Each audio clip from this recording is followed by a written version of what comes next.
Fala pessoal, tudo bem? Bom,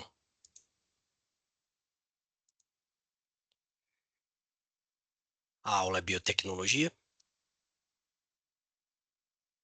Falaremos aí sobre as vacinas de RNA.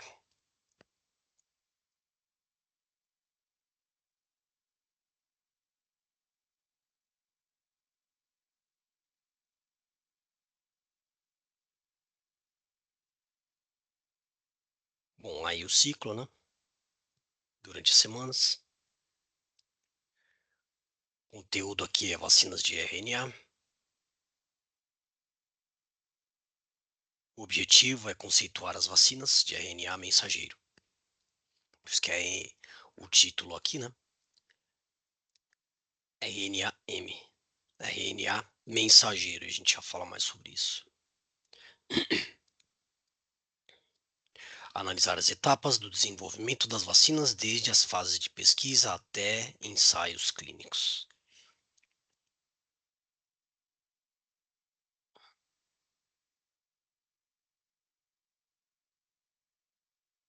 Bom, aqui então, as duas cadeias, né? A cadeia do DNA, o RNA aqui, que a gente fala, né? Que a composição deles. Então, aqui na coloração azul, a gente tem a citosina, onde tem a coloração verde, a guanina, na coloração amarela, a adenina, na coloração aqui rosada, né? Não sei como aparece aí para vocês, uracila e as bases nitrogenadas.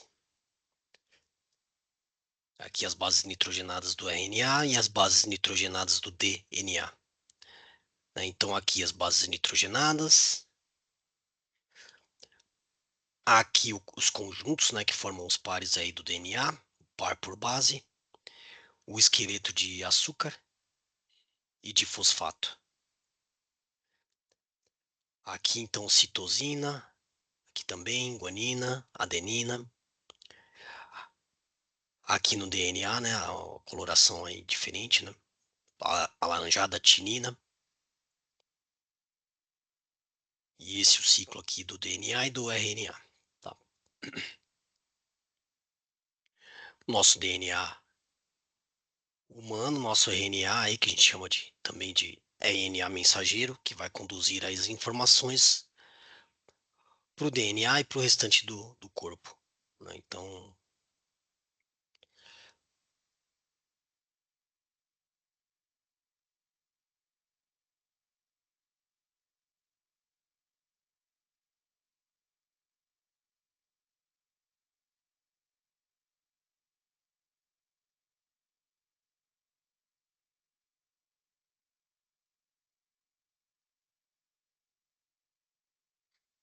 aqui ainda falando, né?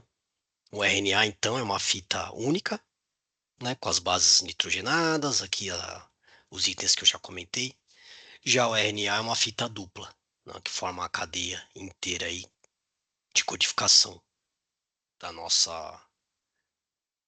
do nosso DNA, tá?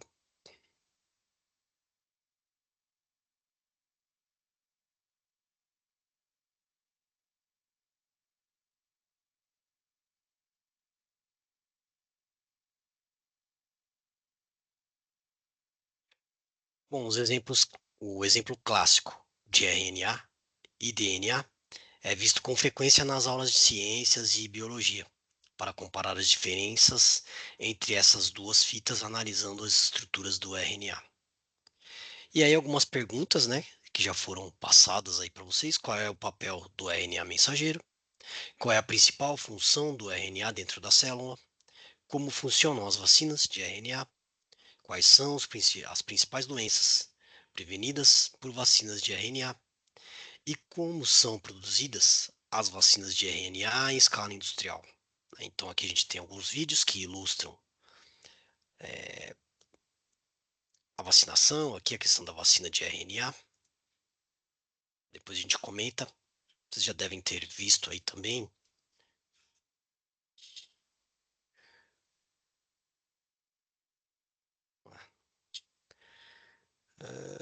Não vai.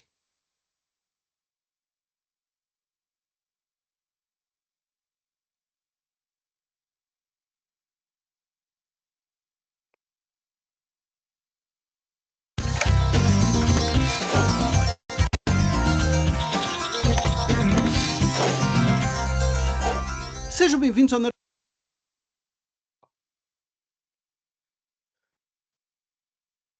Nerdologia de História. Meu nome é Felipe Figueiredo, formado em História, colunista, podcaster, youtuber e professor. Entenda a relação entre sua expectativa de vida, um imperador chinês e uma vaquinha inglesa nesse Nerdologia sobre a história das vacinas. Pandemias e vacinas costumam ser um assunto para o Átila, que já fez vários nerdologias sobre esses assuntos. Ainda assim, a disseminação de doenças em grande escala também traz impactos históricos nas sociedades, na economia e na cultura, e já vimos algum desses casos aqui antes. Os registros escritos mais antigos de humanos agindo ativamente para criar imunidade contra uma doença são do século XVI, na China, contra a varíola. Restos de feridas causadas pela doença eram secos ao sol e aspirados pelas pessoas, uma prática chamada de variolação. Após isso, elas costumavam desenvolver sintomas moderados da doença, mas agora tinham um organismo pronto para combater o vírus. É possível que esse costume chinês seja ainda mais antigo, com fontes especulando que isso já era feito mais de 2000 anos atrás. O conhecimento dessa prática chinesa chegou na Europa no século XVII, durante o reinado de Kangxi, o imperador mais longevo da história da China, que foi acometido com varíola quando criança e, na vida adulta, ordenou que seus filhos fossem inoculados. A variolação também era praticada por alguns povos africanos, e, a partir de um africano escravizado onde hoje é os Estados Unidos, essa forma de prevenção foi incentivada na América do Norte no século XVII. A varíola talvez tenha sido a doença mais mortal da história, e é virtualmente impossível calcular quantas pessoas morreram por causa dela. Foi a varíola que motivou a primeira campanha obrigatória de imunização, em 1777, quando George Washington determinou que todos os soldados que lutavam na Guerra de Independência dos Estados Unidos deveriam passar pela variolação. A prática provoca imunidade. Entretanto, ela não é uma vacina propriamente dita, e não é tão segura e prática quanto uma campanha de vacinação. Era necessário descobrir como imunizar uma grande comunidade de pessoas contra a varíola. Em 1796, o médico inglês Edward Jenner decidiu fazer um teste. Um costume popular inglês pregava que pessoas que lidavam com vacas não morriam de varíola, pois contraíam a varíola bovina, menos perigosa, e ficavam imunizadas. As mulheres que extraíam leite ficavam com feridas na mão, mas normalmente não mais que isso. Jenner coletou o material das feridas de varíola bovina de uma camponesa e inoculou um menino de 8 anos de idade com elas, via um pequeno corte. O garoto ficou doente, mas se recuperou. Posteriormente, Jenner inoculou o menino com varíola humana e ele não desenvolveu nenhum sintoma. Hoje isso seria eticamente discutível, é claro. Jenner, de uma vez só, provou tanto que a varíola bovina imunizava seres humanos, quanto que essa proteção podia ser transmitida numa cadeia humana de uma pessoa para outra. O médico testou outras 23 pessoas de maneira parecida, incluindo seu filho, então um bebê. Após análise de seus resultados e novos testes, Jenner tornou-se aclamado por toda a Europa, embora tenha enfrentado algumas resistências de religiosos. Em 1803, o governo britânico iniciou sua primeira campanha de vacinação gratuita. Para permitir que Jenner pudesse se dedicar aos estudos das vacinas, ele recebeu algo como 17 milhões de reais do governo em valores atuais. Napoleão, que era um inimigo do Reino Unido, em 1805 ordenou a vacinação de seu exército e, em gratidão, condecorou Jenner e libertou prisioneiros britânicos, afirmando que não poderia negar um pedido de um dos maiores benfeitores da humanidade. E sim, como Átila já explicou, é verdade que a palavra vacina é derivada da palavra. O que você pode fazer quando vidas são destruídas em zonas de guerra? Você pode estar lá, fornecendo vaca. Em 1840, o governo britânico proibiu a variolação e determinou que a vacinação seria fornecida para todos que desejassem. Em 1853, a vacinação obrigatória para crianças foi instituída. No gráfico na tela, vocês podem ver o histórico da expectativa de vida ao nascer no Reino Unido por 250 anos. Estão vendo que é nesse período que a expectativa de vida começa a subir muito mais rápido? Você pode até achar que é coincidência, mas estará errado. Invenções desse período que facilitaram a massificação das vacinas foram a agulha hipodérmica e as seringas modernas, dispensando a necessidade de fazer incisões para a vacinação. No final do século XIX, com a segunda revolução industrial, a fabricação de vacinas já estava difundida por diversos países, e novas e melhores vacinas foram desenvolvidas, incluindo para outras doenças, com o biólogo e pesquisador francês Louis Pasteur como talvez a principal figura desse período. Campanhas de vacinação tornaram-se parte das políticas de prestígio nacional. Em 1874, o Império Alemão iniciou suas primeiras campanhas de vacinação obrigatória. 20 anos depois, apenas 5 pessoas morreram de varíola no país. Nem tudo é louvável, claro, já que tais avanços na medicina também incluíam práticas condenáveis, como o teste de novas vacinas em populações nativas dos impérios coloniais, sem que as pessoas soubessem ou consentissem em serem cobaias. Como comentamos no Nerdologia sobre a gripe espanhola, a segunda revolução industrial trouxe inovações tecnológicas, mais comércio, maior fluxo de pessoas pelo mundo. Consequentemente, mais doenças sendo levadas de um lado para o outro. E vírus e bactérias não respeitam fronteiras nacionais. A cooperação internacional tornou-se necessária. A varíola, por exemplo, mesmo com grandes campanhas de vacinação em alguns países, ainda existia, especialmente em regiões mais pobres, e continuava matando. Para ser mais preciso, em menos de 80 anos, no século XX, cerca de 300 milhões de pessoas morreram de varíola. Com a criação de diversos organismos internacionais após a Segunda Guerra Mundial, a erradicação da varíola começou a ser executada em escala mundial. Mesmo durante a Guerra Fria, um período de tensão, a União Soviética e os Estados Unidos cooperaram para eliminar a doença, já que a saúde é mais importante. Em 1958, o virologista soviético Viktor Zhdanov propôs uma resolução na Organização Mundial de Saúde para a erradicação da varíola. Em 1966, foi formada a Unidade de Erradicação da Varíola, sob a liderança do médico Donald Henderson dos Estados Unidos e utilizando a metodologia do epidemiologista Karel Haska, da então Tchecoslováquia. Inicialmente, as duas superpotências que forneciam o pessoal médico e as vacinas, mas também cediam a tecnologia para que os países de desenvolvimento pudessem fabricar seus próprios insumos. Nesse período e com apoio internacional, que foi criado o Programa Nacional de Imunizações, focado em combater a varíola no Brasil. O país já tinha instituições como a Fundação Oswaldo Cruz, fundada em 1900, e o Instituto Butantan, fundado em 1901. Ambos hoje são referências mundiais em diversas áreas.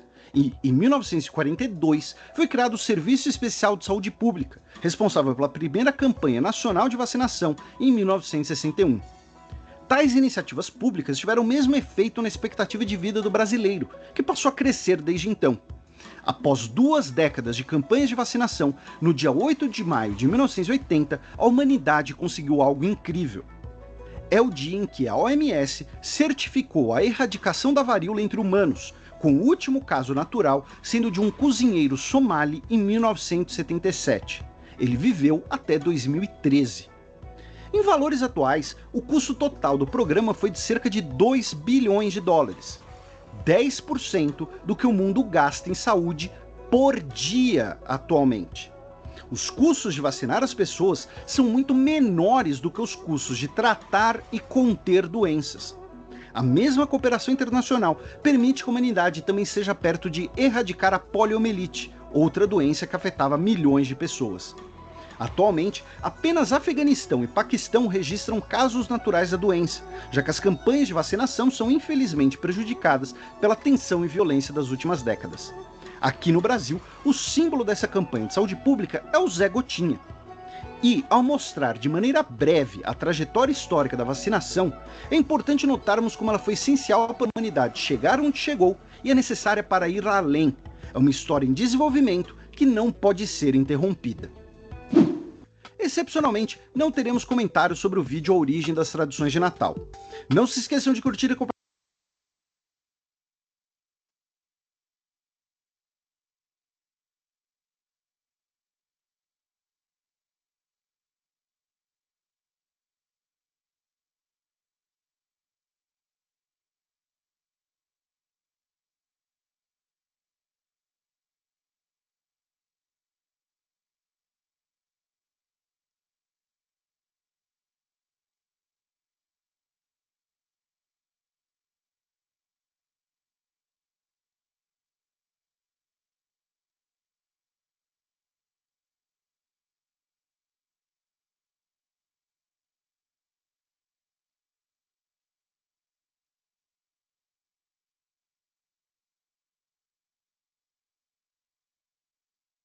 Não tá querendo rodar não, gente, o vídeo aqui. Vou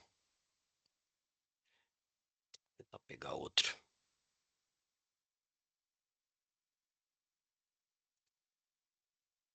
Se não for transparente, não é para você. Precisa? Samarco tem. O coronavírus usa uma proteína em sua superfície para se ligar e penetrar nas nossas células. Anticorpos que se ligam a essa proteína de superfície podem bloquear a ligação do vírus a nossas células. Vacinas RNA mensageiro contra o coronavírus ensinam ao nosso sistema imune a como produzir esses anticorpos. Mas como as vacinas RNA mensageiro fazem isso? RNA mensageiro é um material genético que ensina as nossas células a produzir proteínas. O RNA mensageiro vacinal é envolto em uma camada de partículas de gordura que o protege e ajuda que seja capturado pelas células especializadas do sistema imune, as células dendríticas. Uma vez dentro das células dendríticas, o RNA mensageiro não entra no núcleo nem interage com o DNA, e sim permanece no citoplasma com outras moléculas de RNA mensageiro, esperando para criar as enzimas que o nosso corpo precisa. Quando os ribossomos leem o RNA mensageiro da vacina, pedaços de proteína de membrana do vírus são feitos. Esses pedaços, então, são dispostos na superfície da célula dendrítica, e então a célula dendrítica viaja até um linfonodo próximo, onde apresenta a proteína de membrana para outras células do sistema imune. Algumas dessas células, chamadas linfócitos T helper, treinam linfócitos B em como produzir anticorpos e se encaixam perfeitamente nas proteínas de membrana do vírus. Outras células estimuladas por fragmentos de proteína, chamadas células T citotóxicas, podem eliminar células infectadas pelo vírus. E então, quando o coronavírus tenta nos infectar, nosso sistema imune está preparado. Imediatamente reconhece, neutraliza e destrói o vírus antes mesmo que tenhamos a chance de ficar doentes. Bom, agora sim, um outro vídeo aí que explica o funcionamento das vacinas de RNA, o RNA mensageiro. Ele que é o responsável ali, né, ele é a base de proteína, mas ele é também o responsável por impedir, né, na verdade ele forma uma proteção, como foi visto aí no vídeo, né, para que para que as infecções, né, como a Covid, aí, infecção viral, infecção bacteriana também, né, elas se depositem no DNA, no nosso DNA e causem aí de fato as infecções. Antes mesmo que Apresentação, né? Aqui ainda tem um vídeo da Mpox, que é o que está em alta agora, né? É o que está a situação que a gente vem passando no momento da gravação aí deste vídeo. Mas eu vou deixar esse aqui para o final. Aqui, reconhecendo a função do RNA nas células, fica mais fácil de entender como as vacinas de RNA funcionam. Mas por ser uma biotecnologia nova, muitas teorias conspiratórias foram criadas acerca dela.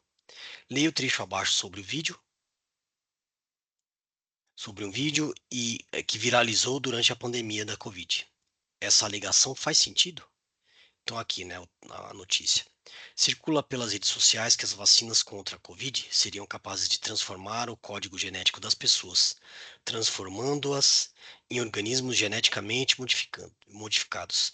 As vacinas de RNA para a Covid são projetadas para transformar em organismos geneticamente modificados. Aí aqui tem o trecho do vídeo publicado no Facebook até o dia 22 aí de julho.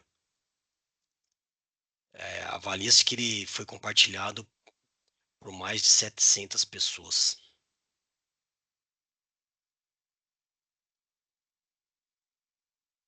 Acho que não.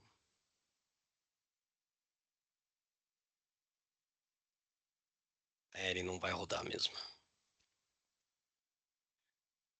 Mas é um vídeo aí com uma informação falsa, tá, gente? Só para a vacina da Covid não causa mutação genética, não causa mutação no nosso RNA. Vocês viram, né, que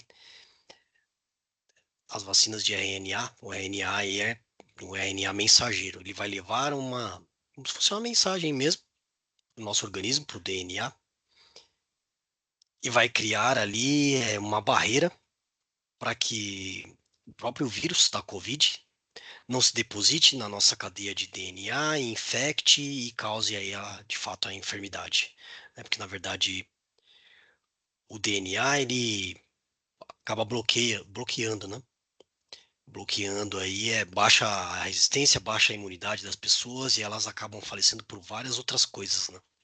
Isso que faz aí a Covid.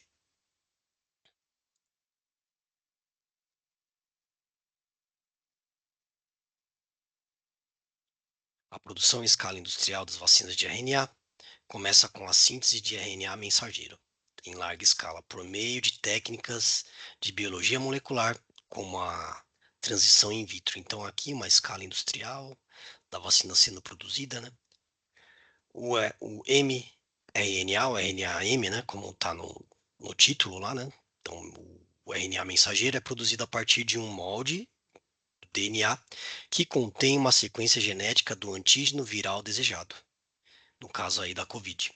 Após a síntese do mRNA, é purificado, encapsulado em nanopartículas lipídicas, né, que é a proteção ali de gordura, para a proteção e entrega eficiente das células no corpo, né? Então o vídeo mostrou bastante isso lá, né, que o RNA mensageiro, ele é revestido ali por uma película de gordura, né? Aí, células nanopartículas lipídicas é gordura, né? Gordura na tamanho nanométrico, né? A gente já falou, né, sobre essa escala nanométrica em outras aulas.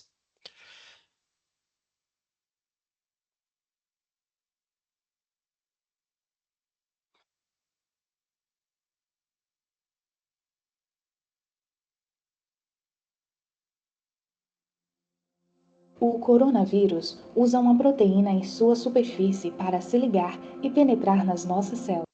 A gente já viu, né, esse vídeo.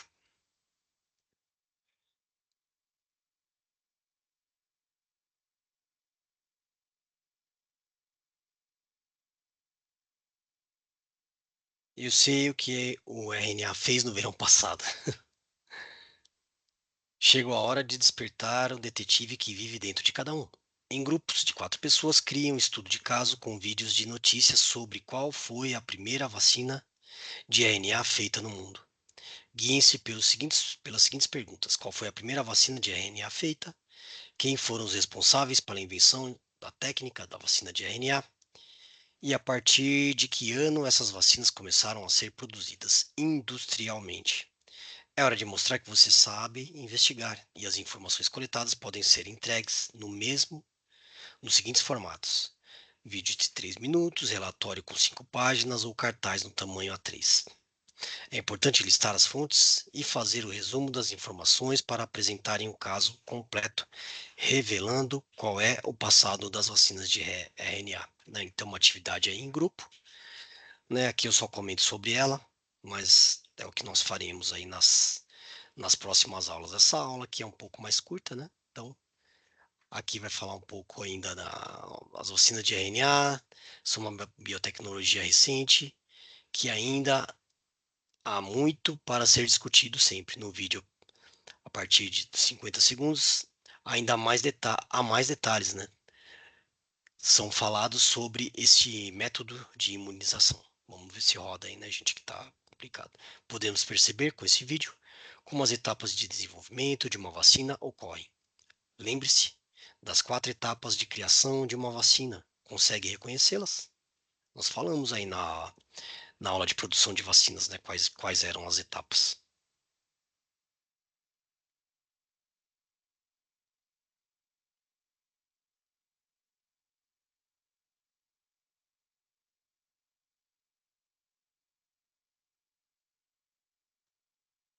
Trabalho duro? Moleza. A Monday.com é a plataforma ideal para organizar o trabalho. Do filme do Batman, em que ele descobre uma toxina na água e cria um soro que protege as pessoas em algumas horas. Ou o jogo do Homem-Aranha, que ele tem uma tarde para descobrir tanto a doença dos peixes ou dos pombos e ainda criar e espalhar a cura em seguida. Só tem como fazer isso quando se lida com informação, com uma coisa muito mais abstrata para se tratar do que um organismo. E foi por isso que a gente teve vacinas de RNA contra a Covid tão cedo na pandemia, porque assim que o genoma do coronavírus foi disponibilizado pelo cientista Zhang Youzen, ainda em 10 de janeiro, em menos de 2 semanas, as vacinas de RNA já estavam sendo testadas, porque elas são programáveis e baseadas em informação. É tudo uma questão de código, o código da vida nesse caso. quando a gente teve aquela famosa Ó, já falou aí, hein? Já falou aí da data da primeira vacina de RNA, hein? descoberta da estrutura do DNA, descobrimos aquela dupla hélice linda que todo mundo reconhece, ninguém sabia como aquilo funcionava. A gente levou quase 10 anos para decifrar como funciona o código genético. Esse dilema acontece porque o nosso DNA fica dentro das células, dentro do núcleo delas, e não sai de lá para fazer nada. Quem trabalha nas células são as proteínas, que são moléculas super complexas que podem ter vários tipos de estruturas. Desde estruturas de tubinhos que deixam sais entrarem e saírem das células, até as fibras de colágeno da pele, desde uma bacia de carregar oxigênio no sangue com a hemoglobina, até motores a hélice surreais que giram o flagelo das bactérias. E aí que começa o mistério do DNA, como ele consegue dar as ordens lá de dentro do núcleo. A gente já sabia que as proteínas são feitas de pelo menos 20 pedacinhos de Lego, os aminoácidos que o pessoal do low carb curte tanto. Enquanto o DNA só é feito de 4 componentes, 4 tipos de base: adenina, guanina, timina e citosina. E aí na década de 1950 começou a corrida para entender como o DNA com 4 componentes podia guardar informação para fazer proteínas com 20 ingredientes. Foi quando o físico teórico George Gamow propôs que o DNA guarda a informação em código. E aí, usando uma base só, a gente poderia codificar 4 aminoácidos. Um para A, outro para T, outro para C, outro para G. Já com combinações de 2 letras, ele poderia codificar 16 aminoácidos, combinando 4 bases vezes 4, como AA, AT, AG e aí por diante. Com 3 bases combinadas em um código, seriam possíveis 64 combinações: AAA, AAT, AAG, ATA e por aí vai. Com 3 bases e 64 combinações, isso é mais do que o suficiente para codificar 20 aminoácidos com folga. E aí vieram os experimentos para entender o código genético dos vírus e o compilador oficial das células, que é o ribossomo, mostrando como esse código é interpretado. Para o código do DNA poder fazer proteínas, ele acaba tendo que ser transformado no RNA mensageiro, a molécula que leva a mensagem até o ribossomo, que é quem compila essa mensagem numa proteína. Com uma mensagem que é feita só de um tipo de base, que é a uracila do RNA, que corresponde ao T do DNA, a gente descobriu que era produzida uma proteína feita só do aminoácido fenilalanina, ou seja, o ribossomo converte o código UUU no aminoácido fenilalanina. Primeiro passo. Até o bioquímico Severo Ochoa criar um método para poder fabricar sequências sintéticas de RNA para fazer o RNA fora das células com outras combinações de letrinhas. Fazendo, por exemplo, uma combinação só de adenina, AAA, a proteína só saía com o aminoácido lisina. Com CCC era o aminoácido prolina. E aí por aí vai, testando quais letras geram quais aminoácidos. Foi com essa engenharia reversa que a gente descobriu como que funciona o código genético, sintetizando moléculas de RNA com várias combinações de bases e descobrindo como a combinação das bases do DNA dita como uma proteína é compilada pelo ribossomo. De quebra, a gente também descobriu que o código genético é universal. Então, com algumas exceções de uma combinação ou outra, todos os seres vivos usam o mesmo código para fazer as mesmas proteínas, porque a gente usa o mesmo sistema operacional, já que somos fruto de uma mesma origem da vida que evoluiu. E também ficou claro que nós não somos os primeiros a aprender a usar esse código genético da vida para sintetizar RNA. Os vírus também fazem isso. Vírus de RNA, como o vírus da dengue ou coronavírus, tem um material genético de RNA que já faz parte da injeção de código assim que ele entra na célula, usando os nossos ribossomos para fazer as proteínas do vírus ao invés das nossas. Nada mais justo então do que usar essa arma contra eles. Foi baseado nisso que fizemos as primeiras vacinas de RNA assim que o código genético do coronavírus SARS-2 ficou disponível no começo de 2020. Baseado no primeiro coronavírus, da primeira SARS, o SARS-1, a gente já sabia qual parte dele era mais vulnerável, que é a proteína S, que faz a coroinha de espinhos dele. E aí, sintetizando o RNA com o código dessa proteína S e embrulhando esse código com uma capa de gordura, dá para mandar a mensagem para as nossas células com as instruções de como fazer essa parte do vírus. Daí é uma questão de testar vários pedaços dele para ver qual pedaço desses desperta uma resposta imune melhor. Foi assim que chegou na BNT162b2 da BioNTech, por exemplo, que é a primeira vacina contra a Covid a ser aprovada no mundo. Ela tem uma sequência de RNA de 4.282 letrinhas com o símbolo Psi no lugar da base uracila, porque esse é o reagente usado para fazer o RNA sintético. Essa mensagem tem a informação para fazer a proteína S do vírus com 1.160 bloquinhos, os aminoácidos, mais algumas instruções de como compilar. Como essa proteína é estranha para o nosso corpo, o sistema imune reconhece e ataca essa proteína e com isso aprende a reconhecer e atacar esse pedaço do vírus, usando uma mensagem simples que as células usam, leem e depois jogam fora sem o menor risco de alterar o nosso DNA, que continua lá no núcleo na boa. E aí, se o vírus de verdade aparecer no corpo e der as caras, a gente já aprendeu a quebrar ele na porrada e não desenvolvemos a Covid. E o mais bonito de tudo, agora que a gente sabe que essa tecnologia funciona tão bem, como o código genético é universal, a gente pode usar o mesmo princípio para programar outras vacinas de RNA. Se o coronavírus safado mudar e a gente quiser segurar ele com o sistema imune, é só mudar o código. Apareceu um novo vírus que também é preocupante? Aproveita o material genético dele para criar um novo código de uma nova vacina. Descobrimos uma proteína que só os cânceres, só os tumores fazem? Faz uma vacina de RNA contra o câncer. Nada como saber programar a vida. E se você quer entender mais, vale conferir o vídeo do Guilherme da Alura com a bióloga Vanessa, além de ler um artigo inspirador do Paulo Silveira sobre a beleza do que acontece quando diferentes ciências se encontram. A inovação acontece nessas bordas. E nesse episódio aqui, ao invés de ler os comentários do Nerdologia anterior, eu queria contar para vocês sobre algumas mudanças em 2021, como alguns vídeos. Bom, é isso, gente. Ele explica aí do funcionamento da vacina de RNA, fala também, né, aí da primeira, não vou falar aqui, que vocês vão ter que responder. E é isso, assim que funcionam as vacinas de RNA. O RNA é RNA-M, que como está lá no título, que é o RNA mensageiro, responsável aí por ser uma vacina, né, que de fato vai ensinar o nosso organismo a desenvolver o sistema imunológico para evitar a Covid, por exemplo. Né, lembrando, né, que independente do sistema da vacina, né, do tipo de vacina, a gente viu que tem vários tipos, o RNA é um deles, a vacina nunca vai atuar no combate da doença, mas sim na prevenção. Tá? Então é isso. Encerro por aqui. Até mais, gente.